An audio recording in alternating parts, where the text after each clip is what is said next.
Assalamualaikum warahmatullahi wabarakatuh.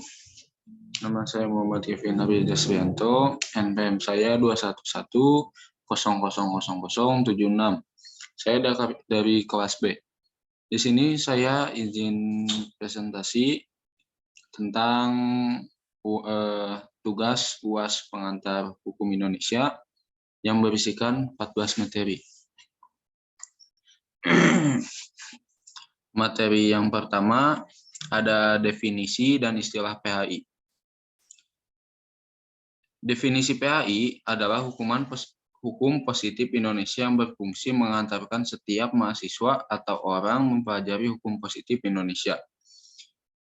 Istilah PHI adalah kepanjangan kata dari pengantar hukum Indonesia. Ada 3 kata dalam istilah ini, yakni pengantar hukum, dan Indonesia.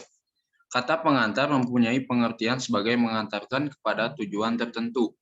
Sedangkan yang dimaksud dengan kata hukum dan Indonesia adalah hukum Indonesia yang dimaknai sebagai hukum yang berlaku di Indonesia.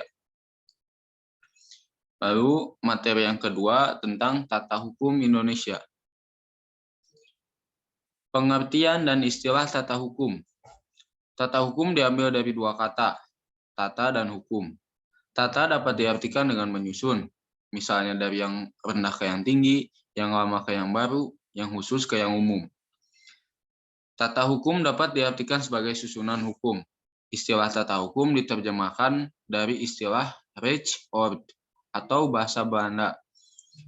Tata hukum dapat diartikan sebagai susunan hukum yang terdiri atas aturan-aturan hukum yang tertata sedemikian rupa untuk menyelesaikan peristiwa hukum yang terjadi di masyarakat. Aturan-aturan yang ditata sedemikian rupa merupakan tata hukum yang saling berhubungan dan saling menentukan antara satu dan lainnya. Lalu ada fungsi tata hukum di Indonesia. Yang pertama, menerapkan norma dan kaidah hukum Indonesia. Yang kedua, menata, menyusun, dan mengatur norma-norma hukum Indonesia. Yang ketiga, menyelesaikan sengketa antar norma hukum Indonesia. Dan yang keempat, menyesuaikan dengan perubahan-perubahan hukum di Indonesia. Lalu, dasar hukum berlakunya tata hukum di Indonesia. Berlakunya tata hukum Indonesia berkaitan erat dengan berdirinya negara. Negara merupakan salah satu bentuk organisasi sosial yang dibentuk untuk mencapai tujuan tertentu dengan melakukan pengorganisasian sosial melalui hukum negara atau the state law yang dilaksanakan oleh lembaga-lembaga negara. Negara Republik Indonesia merupakan organisasi yang dibentuk oleh masyarakat. Dengan demikian, masyarakat dan bangsa Indonesia yang menetapkan tata hukumnya. Tata hukum Indonesia dibangun melalui perjuangan. Apalagi wilayah Indonesia terdiri dari kepulauan yang dipisahkan oleh lautan, sehingga membentuk tata hukum Indonesia dengan corak yang khusus sebagai negara kepulauan. Selanjutnya, materi ketiga tentang sejarah hukum di Indonesia. Sejarah adalah suatu cerita dari kejadian masa lalu, yang dikenal dengan sebutan legenda, kisah, hikayat, dan sebagainya, yang sebenarnya belum tentu tanpa bukti-bukti sebagai hasil suatu penelitian. Sejarah mengenai tata hukum Indonesia pada masa lalu yang perlu diketahui, diingat dan dipahami oleh setiap orang atau suatu bangsa, masa kini, esok, dan seterusnya. Selanjutnya ada sejarah hukum pada masa pra-kemerdekaan. Yang pertama pada masa VOC. Jadi, sebelum keadaan orang-orang Belanda pada tahun 1596 di Indonesia, hukum yang berlaku di daerah-daerah Indonesia pada umumnya adalah hukum yang tidak tertulis, yang disebut hukum adat.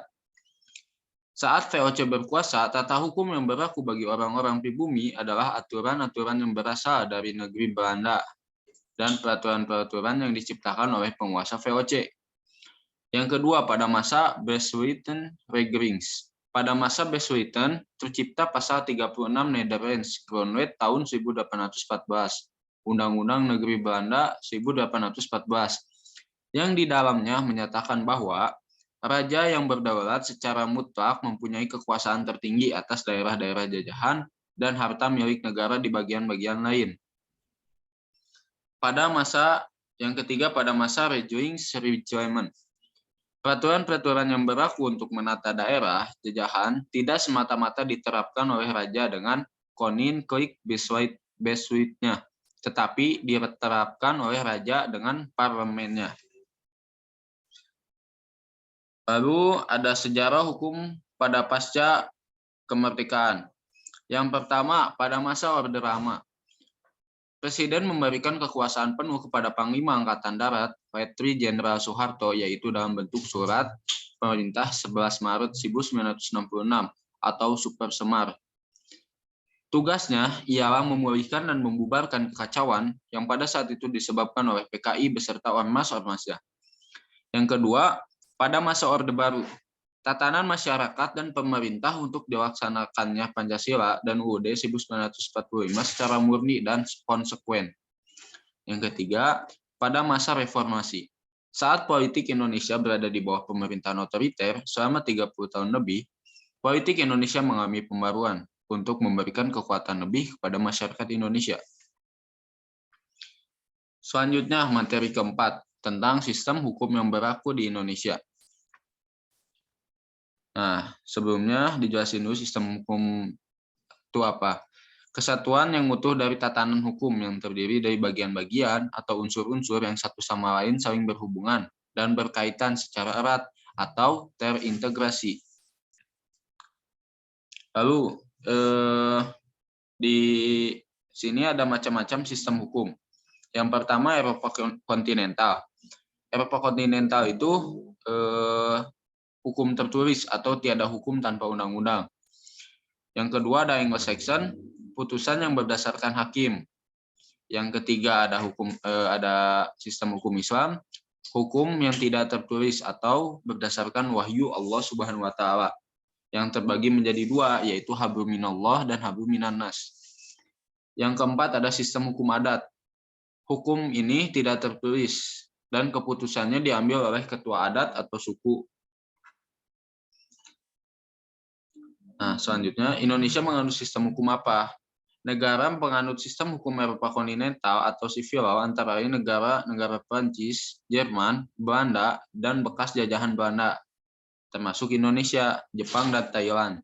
Pada sistem ini, putusan pengadilan berdasarkan pada peraturan perundangan-perundangan yang berlaku. Contohnya bisa UUD 45, TAP MPR, UU atau Perpu, peraturan pemerintah, Perpres, atau keputusan presiden atau dan MA. Selanjutnya materi 5 tentang penggolongan hukum.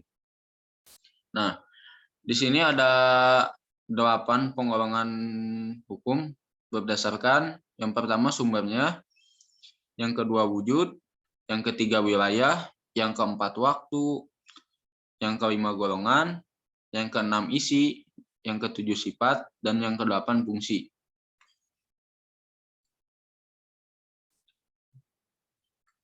Lalu materi ke-6, ada ius constitutum atau dan ius constituendum serta sumber hukum.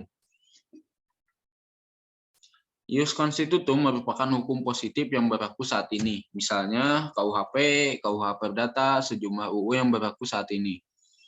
Sementara ius constituendum merupakan hukum yang dicita-citakan di masa depan. Nah, sumber hukum terbagi menjadi dua. Yang pertama, sumber hukum material. Sumber hukum yang menentukan isi hukum. Sumber hukum material diantaranya berupa kaidah atau norma. Yang kedua, sumber hukum formal. Bentuk-bentuk hukum formal untuk memberlakukan hukum berdasarkan pada tata cara dan bentuk hukum yang diberlakukan. Selanjutnya, materi ke-7 tentang hukum pidana. Nah, pengertian hukum pidana. Hukum pidana adalah keseluruhan dari peraturan-peraturan yang menentukan perbuatan apa yang dilarang, serta menentukan hukuman apa yang dapat dijatuhkan terhadap pelaku. Nah, di sini ada hukum pidana menurut para ahli. Yang pertama, Mesger, hukum yang mengikat kepada suatu perbuatan tertentu yang berupa pidana. Yang kedua, J.M. van Bemmelen, hukum yang terdiri atas tindak pidana berturut-turut dari peraturan umum yang dapat diterapkan terhadap perbuatan-perbuatan tindak pidana. Yang ketiga ada hukum pidana menurut Ismu Gunandi, yaitu hukum yang memuat suatu peraturan-peraturan yang mengandung keharusan dan larangan terhadap pelanggarnya yang diancam dengan hukuman berupa siksa badan. Yang keempat, hukum pidana menurut Pompe. Hukum pidana merupakan keseluruhan aturan ketentuan hukum mengenai perbuatan-perbuatan yang dapat dihukum dan aturan pidananya. Selanjutnya, hukum pidana dalam arti subjektif. Sejumlah peraturan yang mengatur hak negara untuk menghukum seseorang melakukan suatu perbuatan yang dilarang oleh hukum. Lalu ada hukum pidana dalam arti objektif. Objektif atau ius poenel yaitu sejumlah peraturan yang mengandung larangan atau suatu keharusan yang terdapat sanksi bagi para pelanggarnya. Lalu ada materi 8. Ke-8 yaitu hukum perdata. Hukum perdata adalah hukum pokok yang mengatur kepentingan perorangan atau bisa disebut hukum privat materi. Hukum perdata menurut para ahli. Yang pertama, Profesor Subekti. Hukum perdata merupakan semua hukum privat material yang berupa segala hukum pokok mengatur kepentingan perseorangan.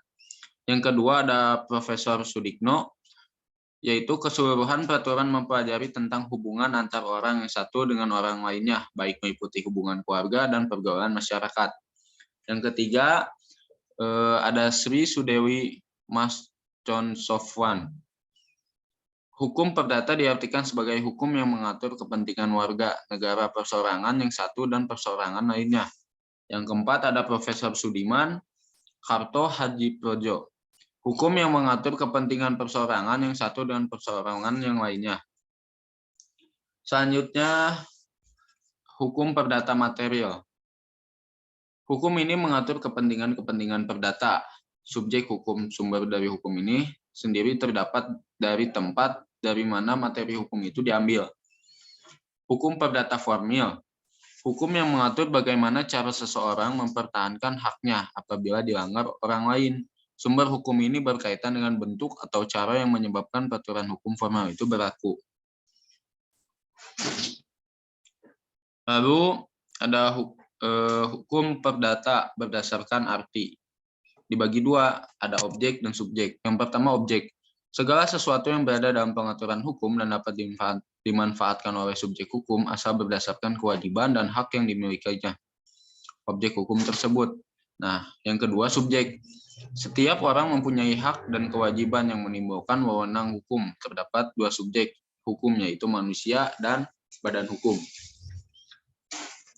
Selanjutnya, macam-macam hukum perdata di Indonesia. Yang pertama ada hukum orang, yang kedua hukum keluarga, yang ketiga hukum harta kekayaan, dan yang keempat hukum waris. Lalu kita ke materi ke-9, yaitu hukum tata negara. Definisi hukum tata negara. Hukum hubungan tertentu yang muncul dalam perjalanan sejarah dan diatur oleh hukum yang disebut negara. Sumber hukum tata negara dibagi dua, sumber hukum formil dan material. Sumber hukum formil, Undang-Undang Dasar 1945 sebagai sumber hukum, selain merupakan hukum dasar, juga merupakan landasan hukum bagi ketentuan-ketentuan yang terdapat dalam peraturan-peraturan lainnya. Yang kedua, sumber hukum material. Sumber hukum material yaitu sumber yang menentukan isi kaidah hukum tata negara. Selanjutnya ada asas-asas hukum tata negara. Yang pertama, asas kedaulatan rakyat, yang artinya kekuasaan itu ada di tangan rakyat. Yang kedua ada asas Pancasila. Asas ini merupakan prinsip dasar dan utama dalam kehidupan negara Indonesia. Nah, yang ketiga ada asas negara kesatuan. Prinsip dasar bahwa suatu negara tersebut merupakan negara berdaulat sebagai satu kesatuan dan menjadikan suatu pemerintahan pusat agar menjadi puncak dari segala pemerintahan dan kekuasaan. Selanjutnya, materi ke-10 ada hukum administrasi negara. Hukum administrasi negara menurut para ahli. Yang pertama, Kansil. Administrasi negara merupakan instansi politik kenegaraan atau pemerintahan, yaitu meliputi keseluruhan organisasi-organisasi negara yang dapat menjalankan administrasi negara. Yang kedua ada Simen. Administrasi negara merupakan suatu kegiatan dari kelompok-kelompok manusia yang mengadakan suatu usaha kerja sama agar dapat mencapai tujuan bersama. Yang ketiga ada Leonard White. Administrasi negara merupakan suatu proses yang pada umumnya terdapat pada seluruh usaha dan kelompok, baik yang swasta dan negeri, sipil dan militer, serta baik yang besar dan kecil. Selanjutnya, subjek hukum administrasi negara. Yang pertama, pegawai negeri. Yang kedua, daerah kabupaten atau kota. Yang ketiga, dinas-dinas publik. Yang keempat, pejabat. Yang kelima, badan usaha milik negara atau daerah. Yang keenam, negara. Lalu ada objekan. Objekan terbagi menjadi dua, yaitu objekan umum dan objekan khusus. Objekan umum adalah peraturan-peraturan hukum yang tidak terikat atau tidak ada ikatan dengan suatu bidang tertentu dari kebijaksanaan penguasa. Contohnya asas-asas umum pemerintahan yang baik, dan lain-lain. Yang kedua, objekan khusus. Merupakan segala peraturan-peraturan hukum yang berhubungan dengan bidang tertentu dari kebijaksanaan penguasa. Contohnya hukum tata ruang, IMB, dan lain-lain. Selanjutnya, materi 11, yaitu hukum acara.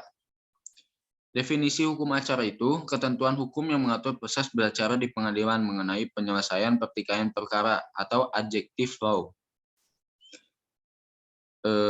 Selanjutnya ada pengertian hukum acara. Hukum acara adalah rangkaian aturan yang mengatur tata cara mengajukan suatu perkara ke suatu badan peradilan atau pengadilan, serta cara-cara hakim memberikan putusan. Putusan hukum acara mengatur cabang-cabang hukum yang umum, seperti hukum acara pidana dan perdata. Selanjutnya ada materi yang ke-12, yaitu hukum dagang. Definisi hukum dagang adalah serangkaian norma yang timbul khusus dalam dunia usaha atau kegiatan perusahaan. Sumber-sumber hukum dagang, yang pertama adalah sumber tertulis dan dikodifikasi. Yang kedua, KUHD dan sistematika KUHD. Yang ketiga, KUH Perdata. Yang keempat, tidak tertulis dan tidak dikodifikasi. Yang kelima, seluruh perundang-undangan perdagangan. Ada materi ke-13, yaitu hukum pertanahan. Menurut Effendi Perangin, hukum pertanahan adalah keseluruhan peraturan-peraturan hukum, baik itu tertulis maupun tidak tertulis, yang mengatur hak-hak penguasaan akan tanah, yang merupakan lembaga-lembaga hukum dan hubungan. Selanjutnya ada dasar hukum peralihan hak atas tanah. Ada beberapa aturan khusus yang mengatur tentang peralihan hak atas tanah, yaitu yang pertama, Undang-Undang Nomor 5 Tahun 1960 tentang Peraturan Dasar Pokok-pokok Agraria yang dimuat dalam Statblad Nomor 104 Tahun 1960. Yang kedua, Peraturan Pemerintah Nomor 10 Tahun 1961 tentang pendaftaran tanah. Yang ketiga, Peraturan Pemerintah Nomor 24 Tahun 1997 tentang pendaftaran tanah yang dimuat dalam Statsblad Nomor 59 Tahun 1997. Nah, ada sumber-sumber hukum tanah. Yang pertama, sumber hukum material. Sumber hukum material adalah beberapa faktor yang dapat menentukan isi hukum, misalnya faktor ekonomi, agama, nilai-nilai kesusilaan, sejarah, adat, istiadat, dan sosial masyarakat. Yang kedua, sumber hukum formal. Sumber hukum ditinjau dari segi pembentukannya, contohnya seperti undang-undang, kebiasaan atau adat, dan traktat. Selanjutnya materi terakhir, 14, tentang hukum perkawinan. Pengertian perkawinan. Perkawinan ialah ikatan lahir dan batin antara seseorang pria dengan seorang wanita sebagai suami istri dengan tujuan membentuk keluarga rumah tangga yang bahagia dan kekal berdasarkan ketuhanan yang Maha Esa. Nah, dasar hukum perkawinan terdapat di dalam pasal 28 ayat 1, 28B ayat 1. Undang-Undang Dasar 1945 yang berbunyi, setiap orang berhak membentuk keluarga dan melanjutkan keturunan melalui perkawinan yang sah. Nah, lalu ada asas-asas hukum perkawinan. Yang pertama, membentuk keluarga yang bahagia dan kekal. Yang kedua, pendewasaan usia perkawinan. Yang ketiga, monogami. Yang keempat, mempersukar perceraian. Yang kelima, kedudukan suami istri seimbang. Sekian dari saya. Mohon maaf bila ada kesalahan. Terima kasih. Wassalamualaikum warahmatullahi wabarakatuh.